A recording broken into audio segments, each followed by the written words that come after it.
I'm gonna tell you plain, right at the start, this here's one of the few I can't tell you, setting as easy as I generally do. Grew up hearing the old folks drop their voice just saying the word revival in the same breath as Blackwater. Took me years to understand why. That fall 1930, the corn was in, the leaves had turned, and a brush arbor went up in a field near the holler, same as one went up most every fall. Nothing odd about that. Preacher come through, name of Brother Eli Rains, and folks turned out same as they always did.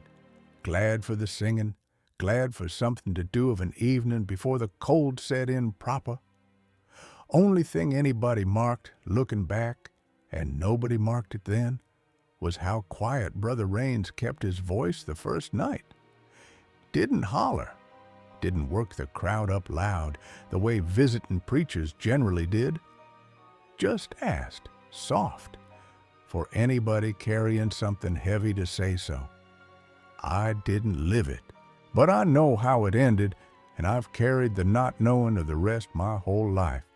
Same as the folks who did live it. That revival run 7 nights, and by the last one, young'un, something had happened under that Lona that this holler still don't talk about above a whisper near 100 years on. I'm gonna give it to you slow, the way it built night by night, and I want you settling in for a long one, 'cause I don't rush this, not this one. It's just me, Papa Elias. And I'm glad it's you setting here for this one, 'cause it's heavier than most, and I'd rather it be somebody who'll sit with it right.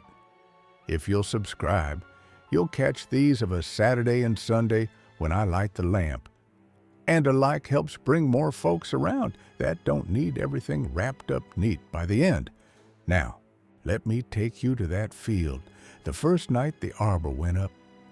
That brush arbor stood in a hay field belonged to the Combs family on the far side of the holler from the church house, cut back for the season and rented out cheap for the meeting.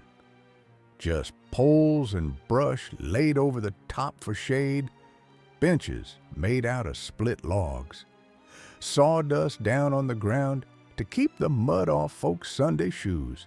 Same as ever fall revival this holler ever had. Brother Eli Rains come through on a Monday, riding alone, no advance man. No bill posted ahead of him, the way some traveling preachers did. Just showed up at the church house asking permission to hold a week of meetings. Said he'd been called to it, and the local preacher, man had more sense than pride, give him the pulpit and the field both. Glad of the help, getting souls stirred up for winter set in.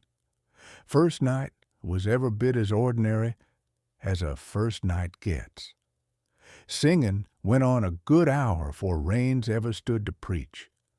Children run around the edges of the lantern light. Somebody's dog got into the dinner baskets and wasn't nobody even mad about it, laughing too hard. When Rains did preach, he didn't shout the way you'd expect from a man working a tent revival. Kept his voice low, made folks lean in to catch it. And near the end, real gentle, he asked if there was anybody carrying something they'd like to set down that night, in front of God and their neighbors both. 2 or 3 folks stood, said small things. A grudge held too long. A Sunday skipped without good reason. Ordinary confessing, the kind revivals always drew out of people. Wasn't nothing about that first night that'd make a body look twice. That was the arbor, that first night. Calm as any fall meeting this hollered ever held. It wouldn't stay that way. Third night in, the crowd had growed some. Word travels fast about a preacher worth hearing, and Brother Rains was worth hearing whatever else he was. That night, when he give the call for confessing, a man named of Verna Sexton stood up. Now Garland was a deacon at the church house, respected, the kind of man other men measured themselves against, whether they said so or not. Wasn't the sort you expected to stand up in front of half the holler and confess anything at all. He confessed to cheating a neighbor on a land boundary, moving a fence post some years back to claim 2 extra acres for himself, and letting that neighbor believe all this time it was just an honest surveying error. Said it plain, no tears, just flat and hard, like a man setting down something heavy he'd carried a long way. Wasn't the sin itself that got folks. Men done worse and confessed less. It was Garland doing it, a man half that congregation trusted with their own land deals, their own disputes, come apart in front of him over a fence post he'd moved 20 years before. His wife, Verna, sat in the second row the whole time and didn't move a muscle, didn't look surprised, didn't look proud of him for confessing neither. Just sat there, still as the bench under her. Folks talked about it walking home that night, but talked about it easy, mostly. Said it was good for a man to get right. Said Brother Rains had a gift for reaching folks. Nobody thought much past that, not yet. There wasn't a meeting the fourth night. Brother Rains took a day of rest, same as most traveling preachers did partway through a week like that, and the holler was glad of it. Folks got the last of the tobacco in. There was a corn shucking over at one of the farms, and fiddle music went on past dark. And for one evening, it was almost like the arbor hadn't changed a thing. Verna Sexton showed up to that shucking same as always, laughed at the same jokes, worked the corn same as any other man there. If confessing in front of the whole holler had cost him anything, he didn't wear it where anybody could see. Verna didn't come. Said she wasn't feeling well. Nobody thought much of it. A woman's got a right to a quiet evening now and again, and nobody in that holler was counting Verna Sexton's comings and goings that close. Almost. Word did go round, quiet, that somebody had asked Verna, real gentle, if she was all right, on account of she'd looked poorly at the last meeting. And Verna had said she was fine, said it quick, said it the way a body says something when they don't want to be asked again.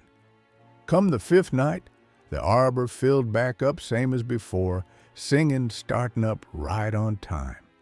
But there was a different feel to the crowd that Brother Rains himself seemed to notice, standing up there watching 'em settle in like the whole holler had took a breath and was waiting to see what got said next. That fifth night, it wasn't just one confession, it was 4. A woman confessed to poisoning a neighbor's dog that wouldn't quit getting into her garden, and crying harder over saying it out loud than she likely cried over doing it. A young man confessed to stealing from the company store where he worked, small amounts over years, adding up to more than his daddy made in a season.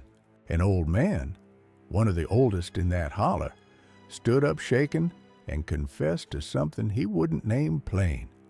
Just said there was a grave up on his property that didn't have the name on the stone that ought to be there, and left it at that, and set back down white as a sheet. And then a fourth stood.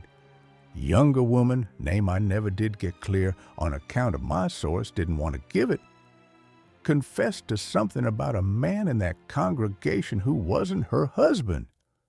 Didn't name him. Didn't have to. Half that crowd, according to what I've been told, looked at the same 3 or 4 men without meaning to. 4 confessions, one night.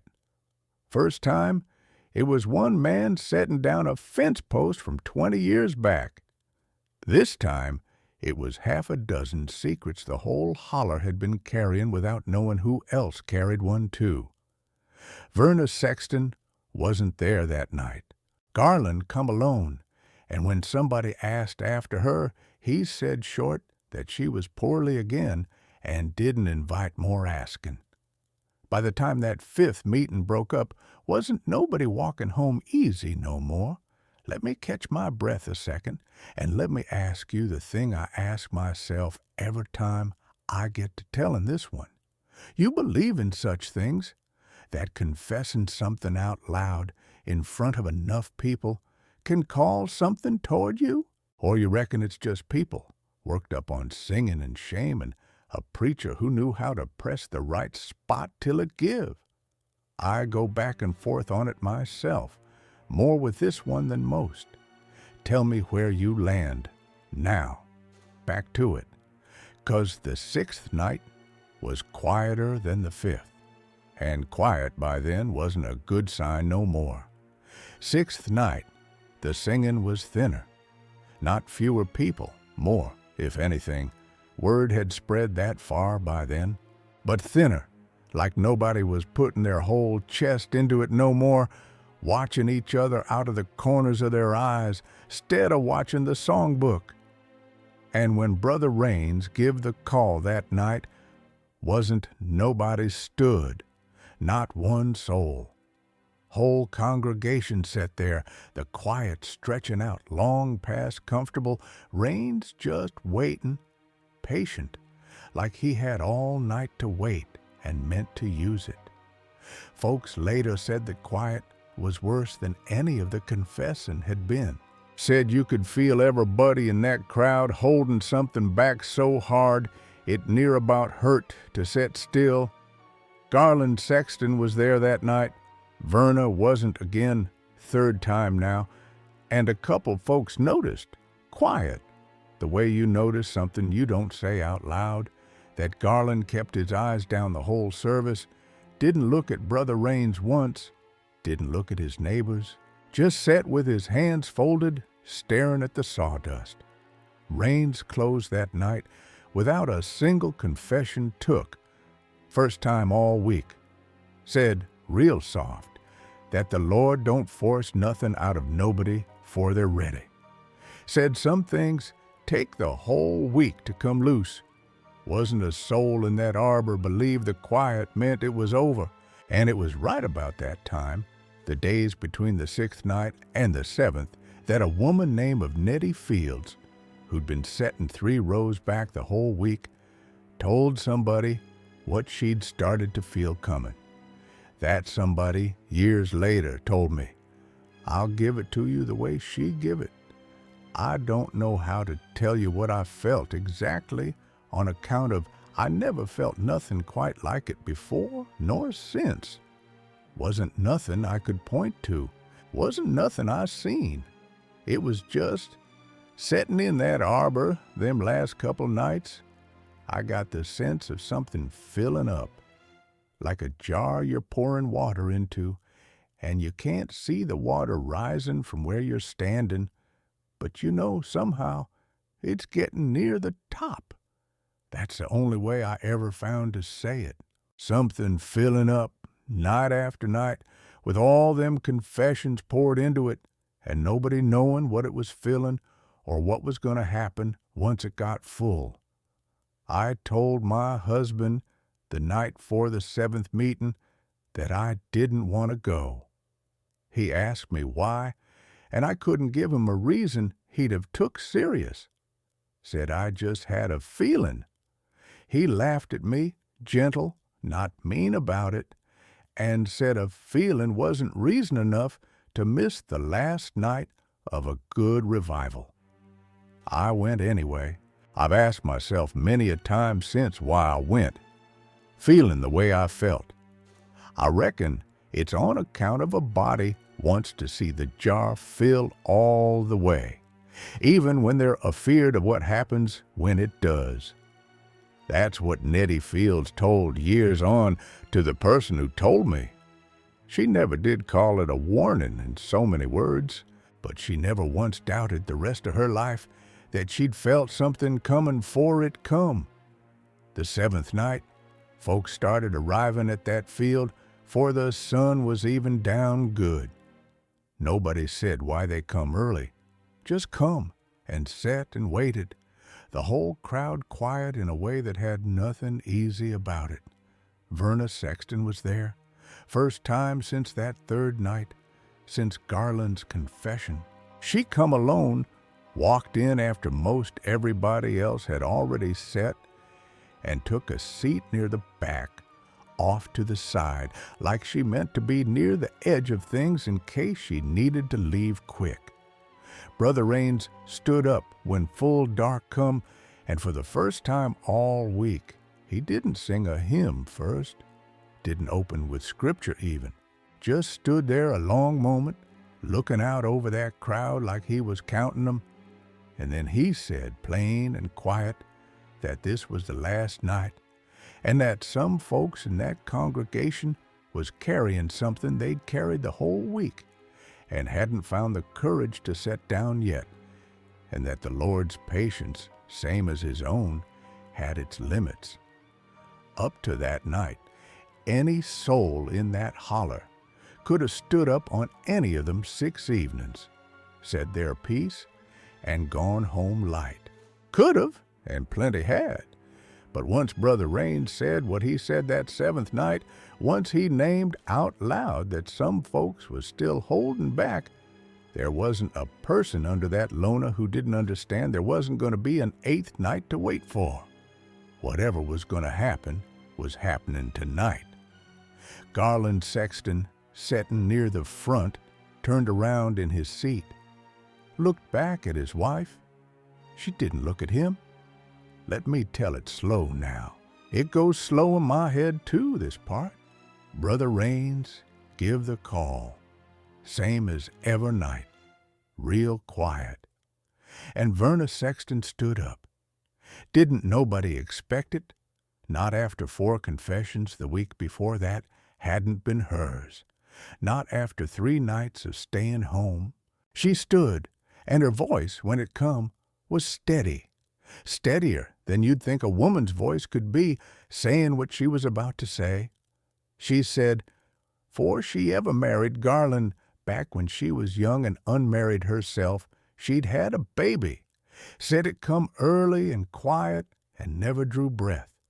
Said she buried it herself, alone, out behind her daddy's old home place, in a spot she never showed a living soul, not even the man she went on to marry. Said she never spoke the child's name out loud, not once, in all the years since. Said she wasn't even sure some nights that she remembered it right. And then she said the name.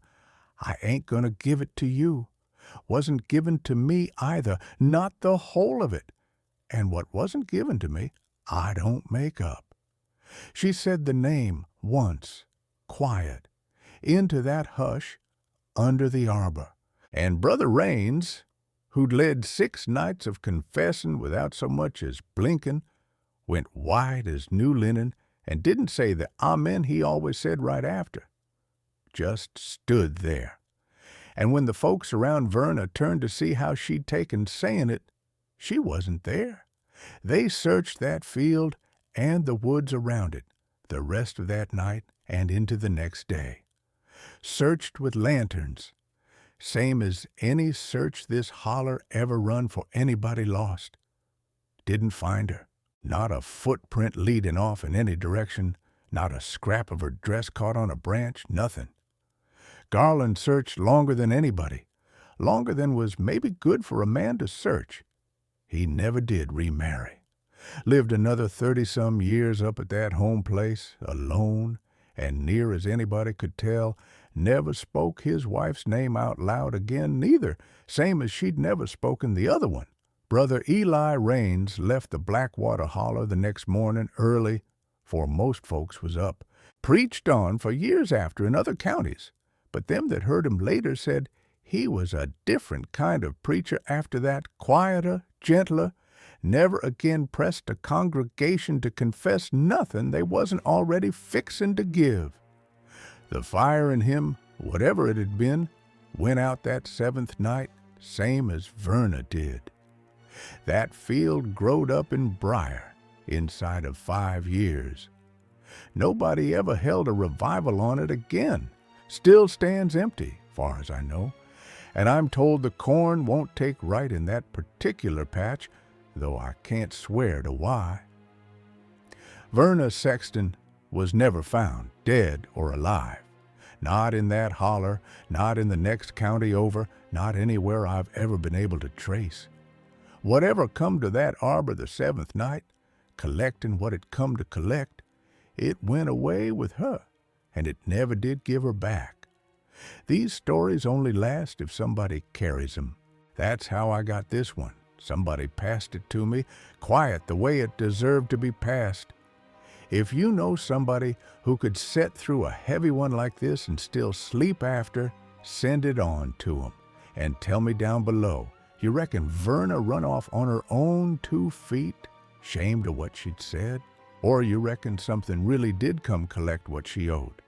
Come back this weekend. I got one about the last house left standing in an old coal camp, and how every spring somebody still nails the windows shut from the inside. That's the whole of it, near as I've ever been able to put it together.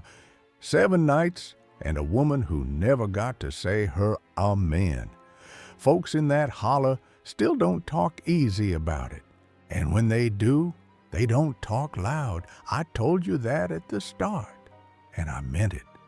Even now, telling it to you, I've kept my own voice down more than I generally do, and I don't reckon that's an accident. I think on Verna Sexton some nights. Think on a woman carrying a name alone for years. Nobody to share the weight of it with, not even the man she married. And I think on that jar full of confessions Nettie talked about filling up over 7 nights. And I wonder sometimes if it wasn't never about punishment at all. Maybe it was just about a body not being able to carry something alone no more, and finding, one way or another, a place to set it down. Lord, keep Verna Sexton, wherever that turned out to be, and Lord, keep the child she never got to name to a living soul, but that arbor, that one night. That's the one. That's all I got for you tonight.